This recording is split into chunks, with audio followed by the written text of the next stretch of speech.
Hi there. I want to make a quick video summarizing some ideas about the freedom of choice. A lot of people claim today that the Ukraine war can go two ways.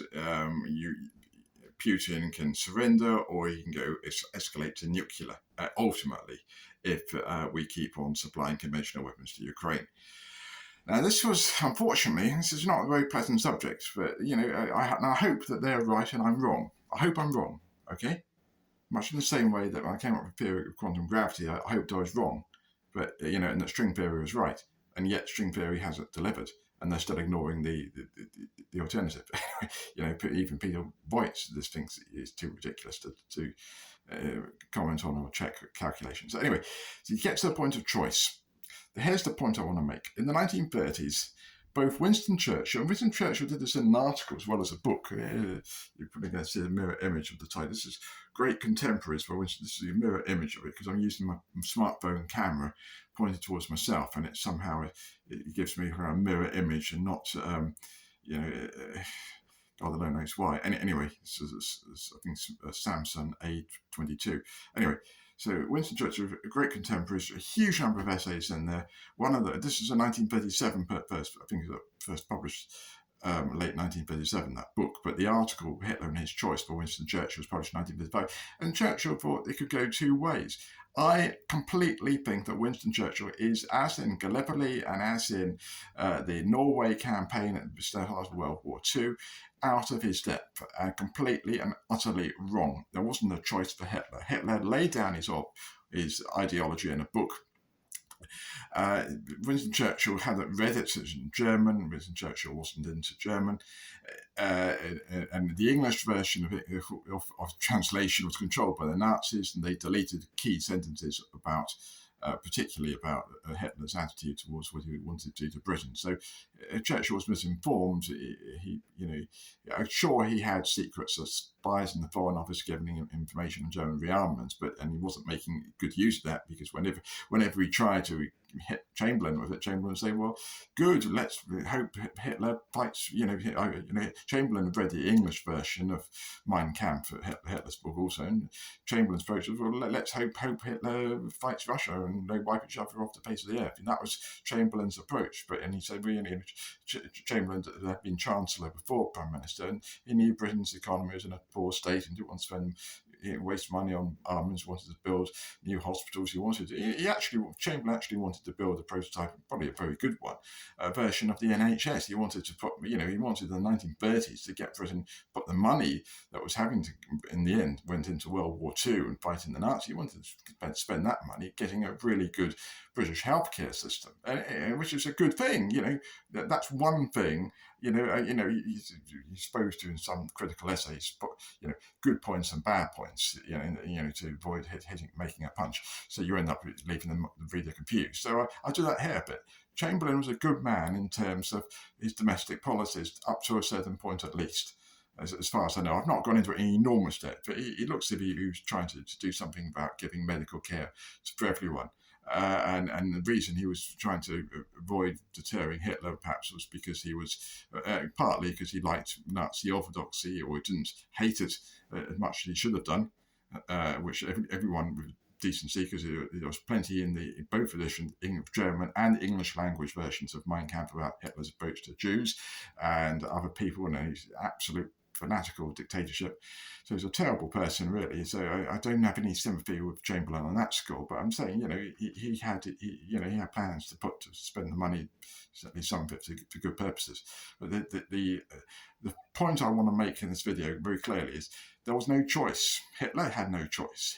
And the reason was money, money, money, money, money, money. Germany was out of money. It had borrowed its way. It had mortgaged Germany's future in order to build the Autobahn and to build the massive armies of Hitler. Hitler was going to go like the Soviet Union in 1991. Hitler's regime was about to go under economically. He was pushed into his invasions by economic necessity. He didn't have a choice. And that's a very sad fact. But people keep saying, well, if we put more and more sanctions on Butler, or this combination of the words Putin and Hitler. More sanctions on Germany, more. They'll fight less and less and less. Yeah. I mean, this is the bullshit from Thomas Schelling, the Nobel economics laureate for the books Strategy of Conflict and Arms and Influence. Schelling had this idea that war is not about kicking Hitler. War.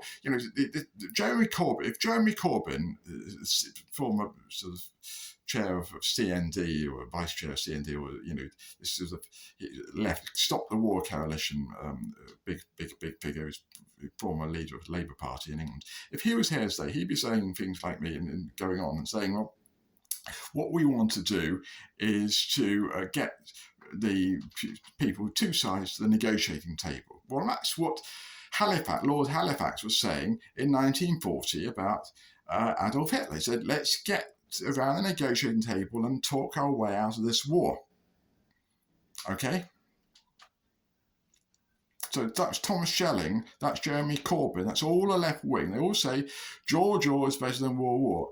World War II shouldn't have happened. We should have talked our way out of it. We should have come to some agreement with Hitler. Well, Hitler was planning to murder Jews. He was planning to declare war. Not only that, we'd already made the peace deal on the 30th of September 1938. Hitler and Chamberlain signed the peace treaty, promising that the method of negotiation, quote, the method of negotiation will be non-violence, blah, blah, blah.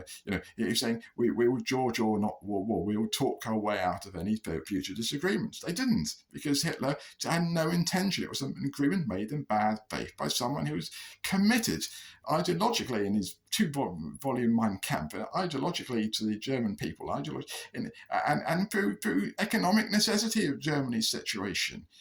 He had multiple reasons to do what he did. Hitler is not indeterministic, or at least it's not indeterministic in this situation. Okay, there was no choice. It was inevitable.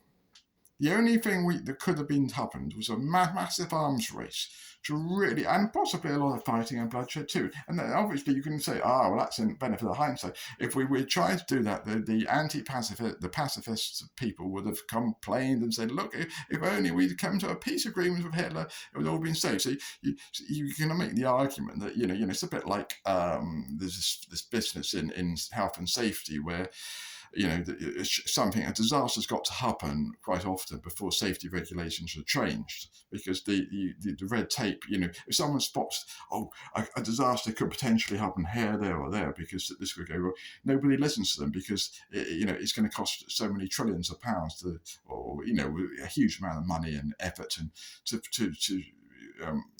safeguard against that possibility. So the disaster ends up happening anyway.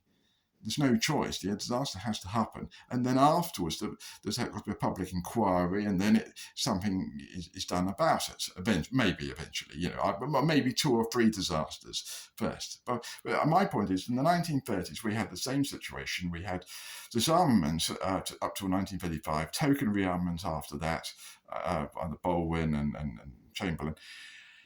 The situation is in some ways analogous to the nuclear weapons situation today. Russia has been producing more and more tactical nuclear weapons. We've got no dedicated tactical weapons. Our B-61 dollar yield, which is an air deliverable bomb, and you can say, well, you can use that as tactical nuclear weapon. Just don't put boost gas in the primary stage, and it will go off for a low yield and it will act like a tactical. Wrong, because the secondary stage of the thing absorbs all the neutron, or almost all the neutrons. You get very little, it's not a practical, credible deterrent compared to the Russian weapons. So there's a severe asymmetry there in our nuclear capabilities. And the people at Los Alamos and Livermore and AWE, Aldermaston in England, know all this stuff. They kept it all secret. It's just like shelter efficiency in World War II. There's a lot of stuff out there, and I put it on the GladstoneBlogspot.com site. It's been suppressed for no good reason. The Russians have got the information. Our secret bureaucrats have got the information and they're sitting on it. But the people haven't, and they're being completely misled by Russian propaganda.